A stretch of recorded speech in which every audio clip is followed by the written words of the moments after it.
కారుమోయులు దారిలో కఠిన శిలల నేలలో వెలుగు వీరులు వెలసి కనుల విందు సేయ చాలునా కారుమోయులు దారిలో కఠిన శిలల నేలలో వెలుగు వీరులు వెలసి కనుల విందు సేయ చాలునా ఇరుకులోయనడు.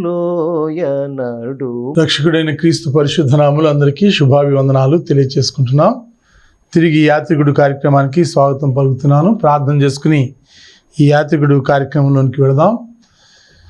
పరలోకమందున మా తండ్రి, పరిశుద్ధుడైన మా దేవ, మీ ఘనమైన పరిశుద్ధమైన పాదాలకి వేలాదిగా స్తుతులు స్తోత్రాలు చెల్లించుకుంటున్నాం.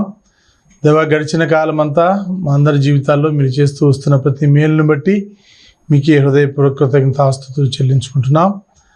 గత కొన్ని రోజులుగా ప్రారంభించినటువంటి యాత్రికుడు కార్యక్రమాన్ని సజావుగా ఎటువంటి మధ్యలో విఘాతాలు లేకుండా ముందుకు నడిపిస్తున్నందుకు మీకు కృతజ్ఞతాస్తుతులు చెల్లిస్తున్నాం.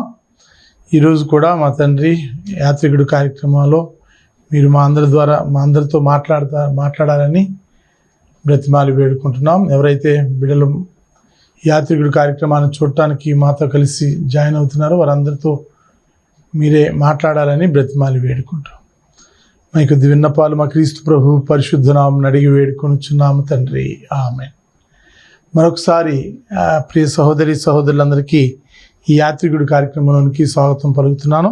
పోయిన ఎపిసోడ్ తర్వాత బాబేలు గోపురాన్ని గురించి మాట్లాడుకున్న తర్వాత మరలా ఇప్పుడు వస్తున్నటువంటి తెలుగు కార్యక్రమం.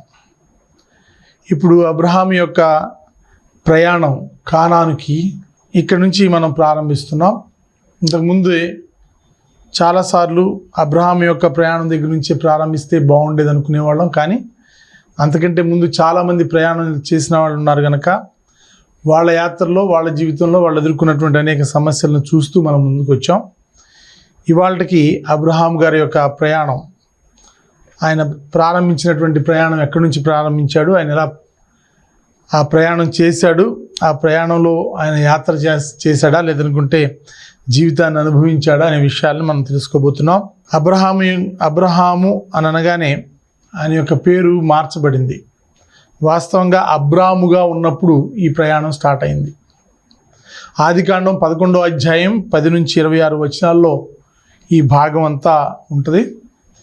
అన్ని వచనాలు ఇప్పుడు నేను చదవట్లేదు, కానీ మీకు కావలసినటువంటి ముఖ్యమైనటువంటి పాయింట్స్ని చెప్తున్నాం. అబ్రాము ఆ తర్వాత అబ్రహాముగా మార్చబడ్డాడు అనేటువంటి విషయాన్ని అందరికీ తెలుసు కనుక నేను ఎక్కువసేపు వివరించాలని ఆలోచించట్లేదు. ఈ కథ ఈ యాత్ర చేసేటటువంటి విషయాలకు సంబంధించినటువంటిది. బాబేలు గోపురం తర్వాత మరలా రమారమి 1000 సంవత్సరాల తర్వాత మళ్ళీ మొదలైనట్లుగా కనపడుతుంది. అంటే మధ్యలో ఎటువంటి విషయాలు జరిగినాయి, చిన్న చిన్నయా పెద్దవి అనేది కాదు, కానీ మరలా రికార్డ్ చేయబడింది మాత్రం మరలా బాబేలు గోపురం తర్వాత, భాషలు తారుమారు అయిపోయిన తర్వాత ఇప్పుడే మరలా కనపడుతుంది 1000 ఏళ్ల తర్వాత. అప్పుడు ఉన్నటువంటి రాజ్యం అమోరీయుల రాజ్యం. అమోరీయుల రాజ్యంలో పుట్టాడు అబ్రాము గారు.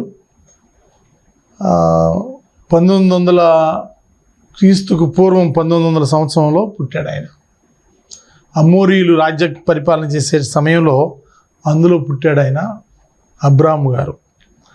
ఆదికాండం 11వ అధ్యాయం 28వ వచనం చదివితే, ఆదికాండం 11వ అధ్యాయం 28వ వచనంలో నేను చదువుతున్నాను చూడండి మీ అందరి కొరకు. అక్కడ అసలు ప్రారంభానికి సంబంధించినటువంటి విషయాలు ఉంటాయి. 11వ అధ్యాయం 28వ వచనం. సహజంగా అబ్రాము ప్రయాణం అనగానే మనం 12వ అధ్యాయంకి వచ్చేస్తాం, దేవుడు పిలిచాడు బయలుదేరాడని. కానీ 11వ అధ్యాయం 28వ వచనం నుంచి మనం చదివితే కొంచెం వివరం ఉంది అందులో. హారాను తాను పుట్టిన దేశమందలి కల్దీయుల ఊరను పట్టణంలో నుండి తన తండ్రి అయిన తెరహు కంటే ముందుగా మృతి నొందెను. 28 చదువుతుంది చూడండి. హారాను తాను పుట్టిన దేశమందలి కల్దీయుల ఊరను పట్టణంలో తన తండ్రి అయిన తెరహు కంటే ముందుగా మృతి నొందెను. తెరహుకి అబ్రాము తర్వాత హారాను ఇద్దరున్నారు. ఆయన ఫస్టే చనిపోయాడు. వాళ్ళ అబ్బాయి లోతు ఉన్నాడు. ఇదిగోండి 29వ వచనం. అబ్రామును నాహోరును వివాహం చేసుకునిది. అబ్రామును నాహోరును వివాహము చేసుకునిది. అబ్రాము భార్య పేరు శారాయి, నాహోరు భార్య పేరు మిల్కా. ఆమె మిల్కాకును ఇస్సాకును తండ్రి అయిన హారాను కుమార్తె.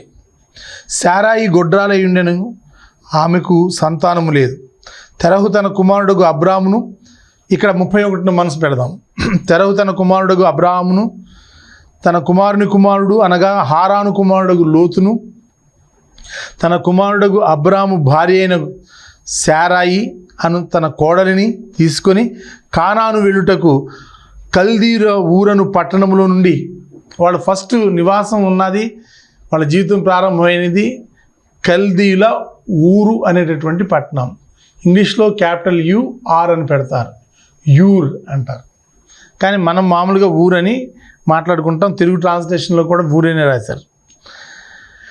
హారాను మట్టుకు వచ్చి అక్కడ నివాసం చేసినాం.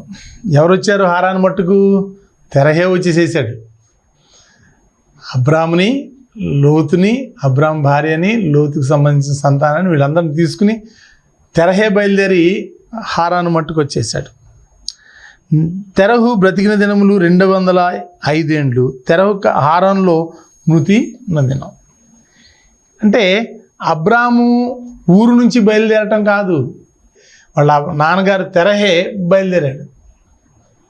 అందరిని పిల్లా జిల్లాలందరిని తీసుకుని రమారమి 650-700 కిలోమీటర్లు ఆ రోజుల్లో ప్రయాణం చేసి చేసి చేసి చేసి హారానికి చేరాడు. ఇక్కడ ఉన్నటువంటి విషయాలు, తెరహు ఆయన భార్య, కొడుకులు అబ్రాము, నాహోరు మరియు అతనికి మనుమడు లోతు, మనుమడైనటువంటి వాడు లోతు మెసపటోమియా ప్రాంతంలోని ఊరిలో నివసించారు.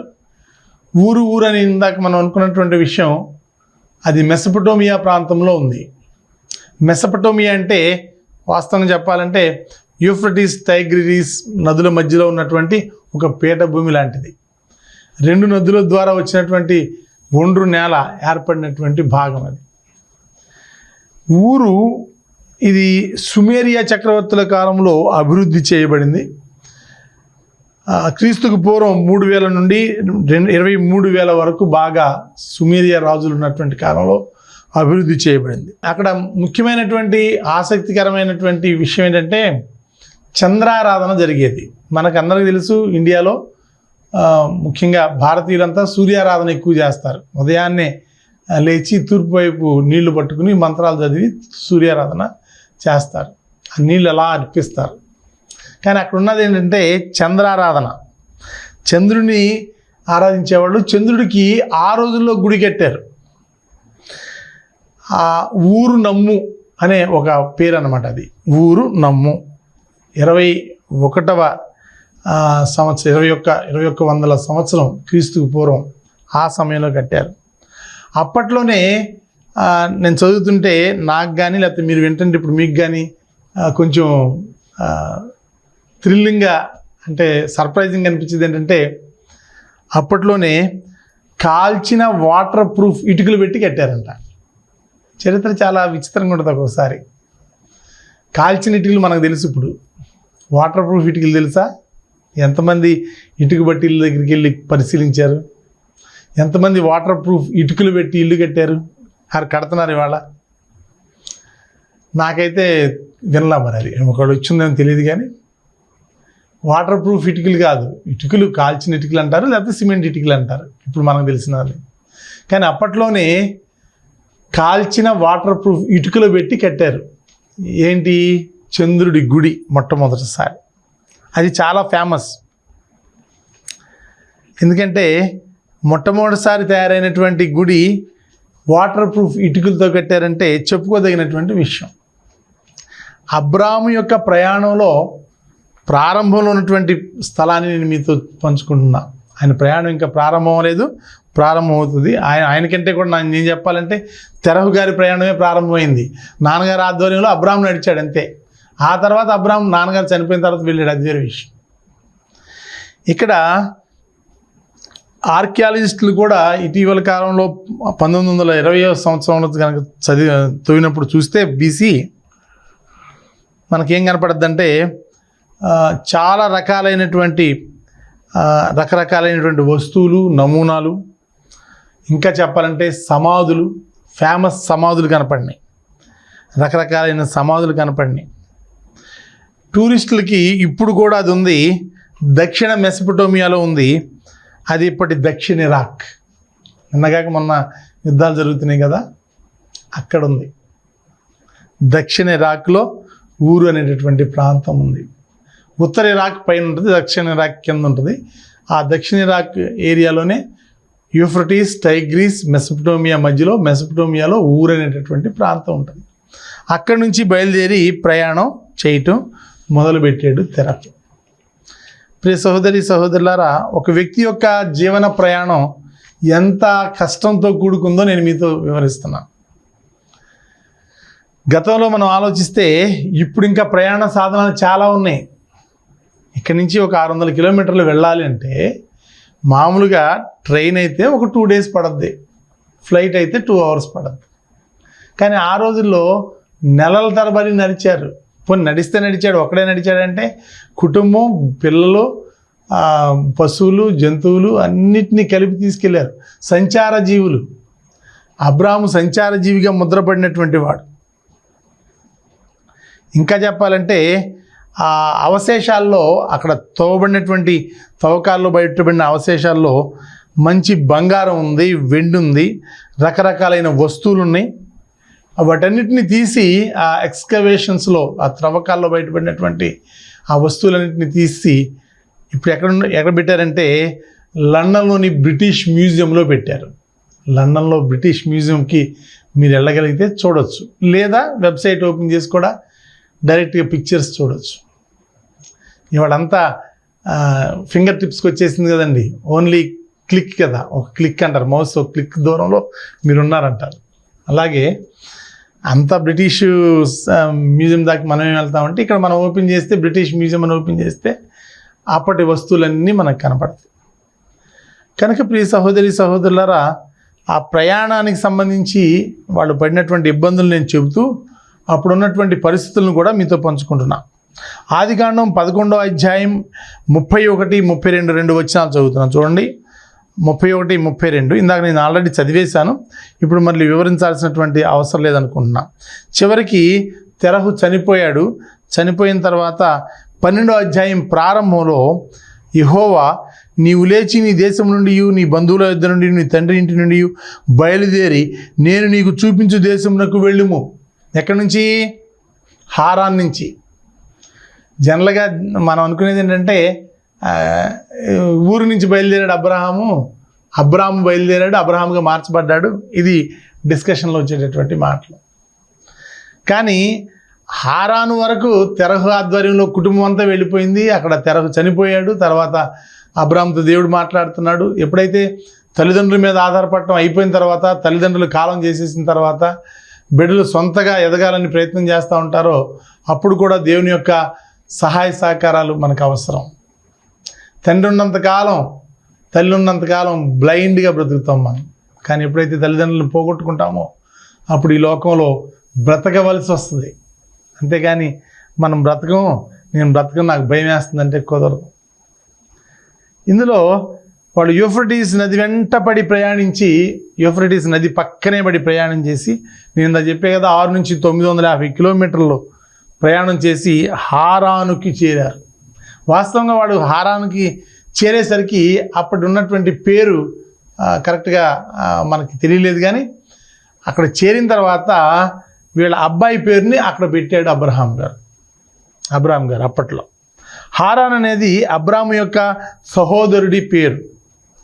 తెరహు పెట్టాడు. అబ్రాము యొక్క సహోదరుడి పేరుని అక్కడ ఆ ఊరికి పెట్టాడు.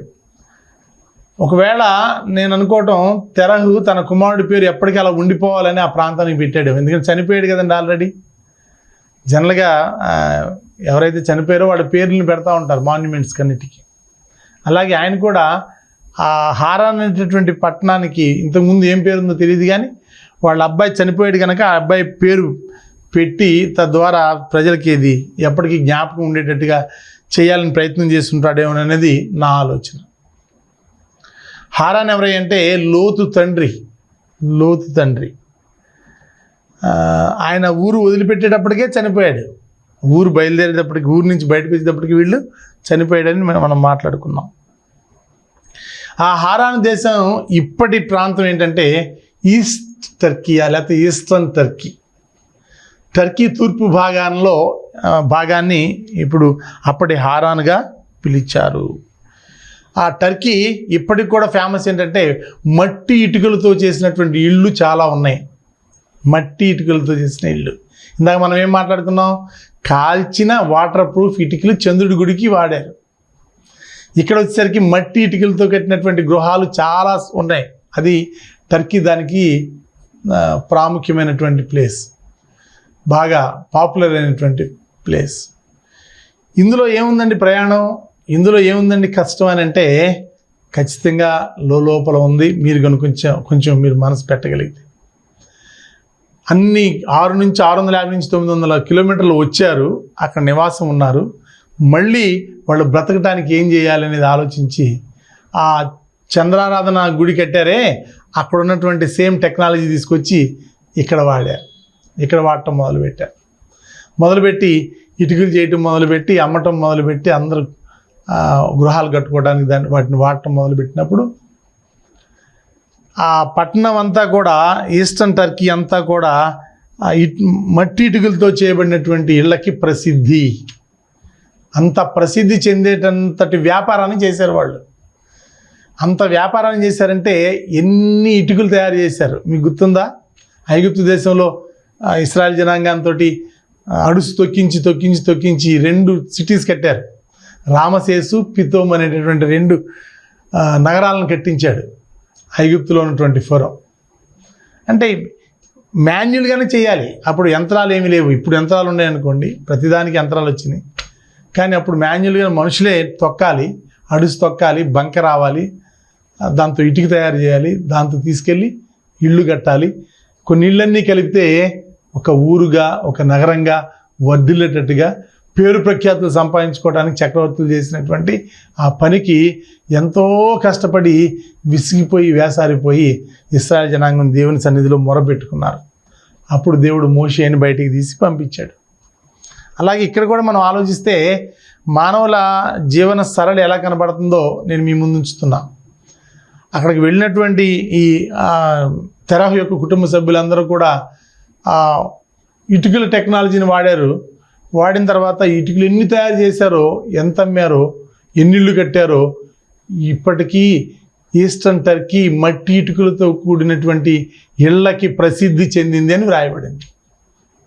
చాలా నమ్మలేని నిజాలాగా ఉంది. అంత కష్టం పడుతున్నప్పుడు ఖచ్చితంగా దేవుడి మీద ఆధారపడాల్సిందే. చేతులతో కష్టపడినా, దేహంతో కష్టపడినా, దేంతో కష్టపడినా సరే, మనసుతో కష్టపడినా సరే దేవుని మీద ఆధారపడాల్సినటువంటి బాధ్యత ఉంది. ఆదికాండం 12వ అధ్యాయంలో 1 నుంచి 3 వచనాలు నేను చదువుతున్నాను చూడండి. ఇందాక ప్రారంభించి ఆపాను. యెహోవా మాట్లాడుతున్నాడు చూడండి. నీవు లేచి నీ దేశం నుండి, నీ బంధువుల యొద్ద నుండి, నీ తండ్రి ఇంటి నుండి బయలుదేరి నేను నీకు చూపించు దేశమునకు వెళ్ళము. నిన్ను గొప్ప జనముగా చేసి నిన్ను ఆశీర్వదించి నీ నామమును గొప్ప చేసేదను. నీవు ఆశీర్వాదముగా ఉండువు. నిన్ను ఆశీర్వదించు వారిని ఆశీర్వదించేదను, నిన్ను దూషించు వారిని శపించేదను.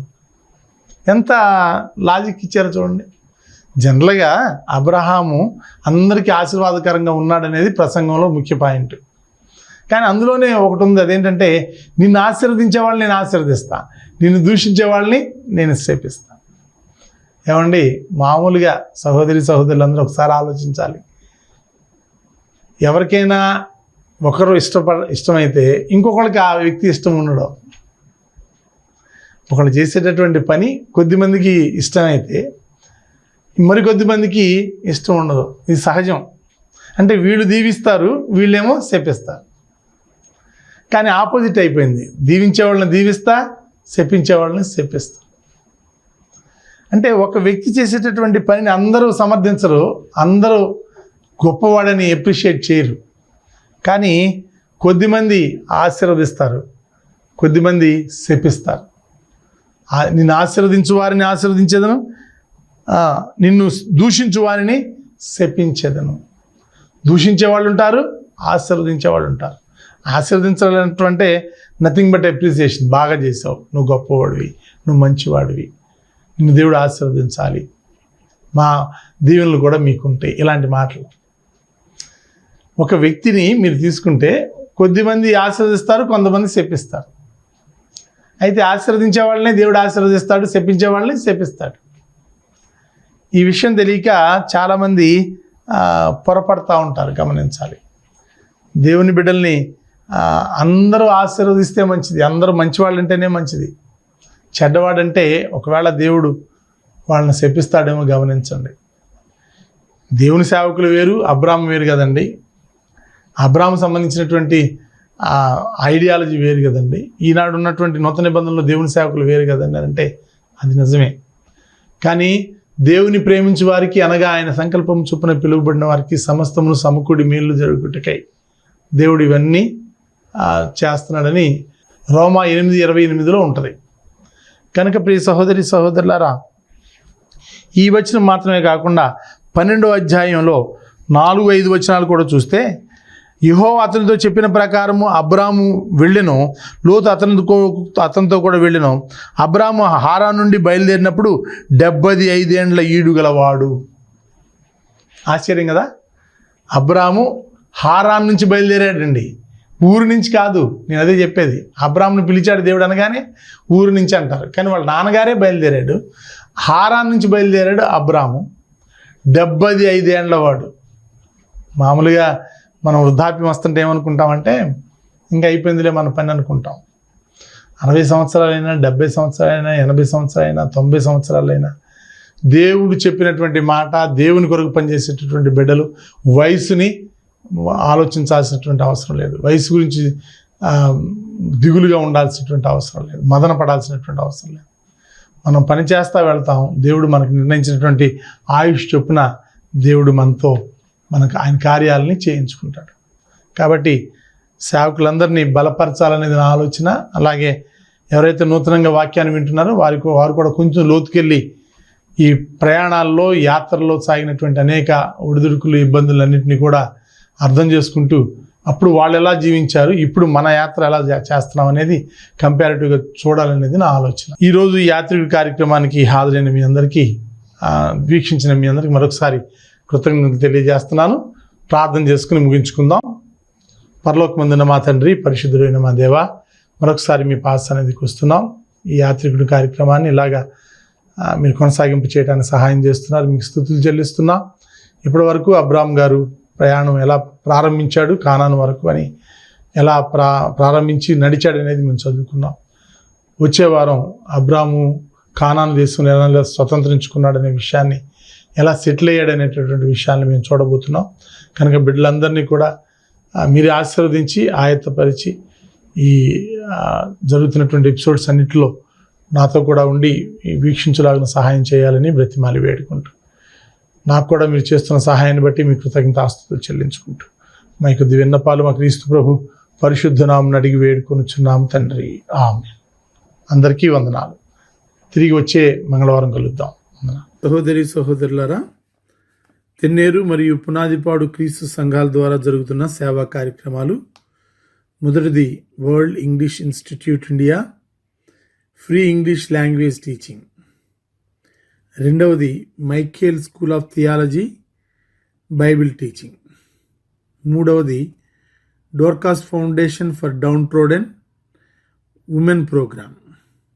నాలుగవది టీవీ ప్రోగ్రామ్ యాత్రికుడు తెలుగులో, లైఫ్ ఆఫ్ క్రైస్ట్ ఇంగ్లీష్లో ప్రతి మంగళవారం రాత్రి 8 గంటల నుంచి 8:30 వరకు ప్రార్థనా ఛానల్ ద్వారా ప్రసారం చేయబడుతున్నాయి. ఐదవది యంగ్ ప్రీచర్స్ అసోసియేషన్. ఆరవది యాత్రికుడు టీవీ క్లబ్. ఏడవది podcast masters word in the miserable world. 8వదిగా monthly Zoom meeting, subject life of Christ, ప్రతి నెల చివరి మంగళవారం రాత్రి 7 గంటల నుంచి 8 గంటల 30 నిమిషాల వరకు. 9వదిగా పర్సనల్ ఇవాంజలిజం, వ్యక్తిగత సువార్త సేవ. 10వదిగా పబ్లిక్ గాస్పెల్ మీటింగ్స్, సువార్త సదస్సులు. వీటిల్లో దేనిలోనైనా మీరు పాల్గొనాలంటే మేము మనస్ఫూర్తిగా ఆహ్వానిస్తున్నాం. రండి, మాతో కలిసి ఈ కార్యక్రమాల్లో పాల్గొనండి. లేదా మీ దగ్గర ఈ కార్యక్రమాల్లో ఏదైనా జరపబడాలి అంటే దయచేసి మా వాట్సాప్ నెంబర్కి సంప్రదించండి.